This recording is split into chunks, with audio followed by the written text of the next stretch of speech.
ચોક્કસથી વાત કરવામાં આવે ભુજ તાલુકાના પાસેમાં આવેલા ગામમાં જે છેલ્લા 30 કલાકથી જે મહિલા જે છે તે બોરવેલમાં ખાબકી હતી. ભારે જહેમત બાદ એનડીઆરએફની ટીમ જે છે તેને રેસ્ક્યુ કરીને બહાર કાઢવામાં આવ્યું છે. હાલ તેને એમ્બ્યુલન્સના માધ્યમથી હોસ્પિટલ જે છે તે ખસેડવામાં આવ્યું છે. પ્રાથમિક માહિતી અનુસાર જે પ્રમાણે માહિતી મળી રહી છે તે અનુસાર મહિલાનું જે છે તે મોત પણ થયા હોવાના એવા સમાચાર જે છે તે સામે આવ્યા છે. બીજી તરફ વાત કરવામાં આવે તમામ જે ડિઝાસ્ટર છે, ફાયર વિભાગ છે અને એનડીઆરએફની ટીમની ભારે મહેનત બાદ જે છે આખરે આ યુવતીને જે છે તે બહાર કાઢવામાં આવ્યું છે. હાલ તેને હોસ્પિટલ જે છે તે ખસેડીને પીએમ રિપોર્ટ માટે જે છે તે ખસેડવામાં આવ્યું છે. જી હર્ષદ, સત્તાવાર જાણકારી છે કે યુવતીનું મોત થઈ ગયું છે?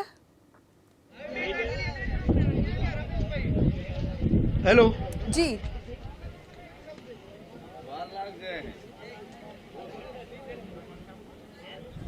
હર્ષદ, અવાજ આવે છે આપને? સત્તાવાર જાણકારી છે, કોઈ પ્રશાસનના અધિકારી તરફથી સત્તાવાર જાણકારી મળી છે કે યુવતીનું મોત થઈ ગયું છે?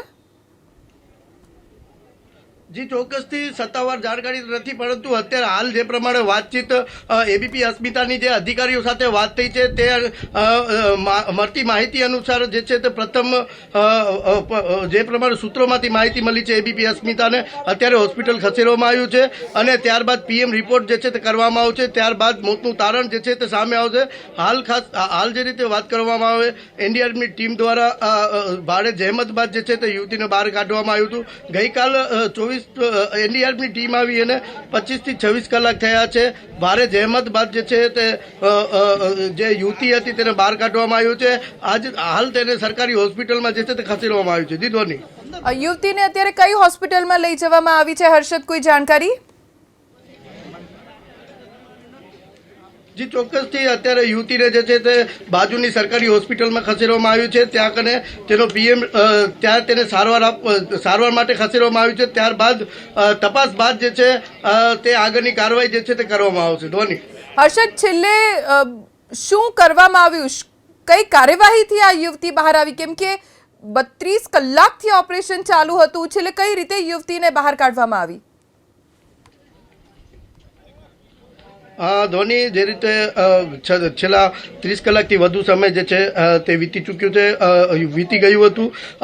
છેલ્લે વાત કરવામાં આવે જે મોટર કાઢવાની મશીન આવે છે તેના દ્વારા એનડીઆરએફની ટીમ દ્વારા જે છે તે ભારે જહેમત બાદ તેને કાઢવામાં આવ્યું છે. ગઈકાલે મોડી રાત્રે પણ આ જ મશીનથી જે છે તે બહાર કાઢવામાં આવ્યું હતું. તે દરમિયાન 60 ફૂટ જેટલો રહી ગયો હતો ને એનો જે કેબલ હતો એ તૂટી જતા યુવતી જે છે તે પાછી 300 ફૂટ ઉપર અટકાઈ હતી. પરંતુ સતત રેસ્ક્યુના કારણે જે છે તે આજે અત્યારે 3:56 જે છે તે યુવતીને બહાર કાઢીને હોસ્પિટલ ખસેડવામાં આવ્યું છે. જી આસપાસ કોઈ અધિકારી ખરા હર્ષદ જેમની પાસેથી વધુ વિગતો પ્રાપ્ત કરી શકાય? તેમની સાથે વાત કરવાનો પ્રયત્ન કરશો? જી ચોક્કસથી વાત કરી. હાલ તો અધિકારી જે છે તે તમામ જે છે તે યુવતી સાથે હોસ્પિટલ પહોંચ્યા છે.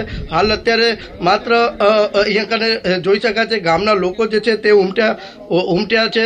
બીજી તરફ વાત કરવામાં આવે એનડીઆરએફની ટીમ પણ જે છે તે અહીંથી પોતાનું ઇક્વિપમેન્ટ છે તે પણ જે છે તેઓ પોતાની ગાડીમાં રાખી રહ્યા છે.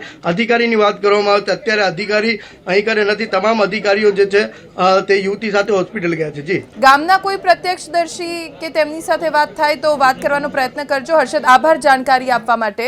તો અત્યારે જે સમાચાર પ્રાપ્ત થયા છે તે મુજબ હજી સત્તાવાર રીતે કોઈ સ્પષ્ટ જાણકારી પ્રાપ્ત નથી થઈ, પણ 500 ફૂટ ઊંડા બોરવેલમાં યુવતી પડી ગઈ હતી. 2 વખત તેને બહાર કાઢવાનો પ્રયત્ન કર્યો પણ કેબલ તૂટી જવાના કારણે વળી પાછી એ અંદર ગરક થઈ ગઈ અને હવે યુવતી જીવિત છે કે નહીં એ કહેવું મુશ્કેલ છે.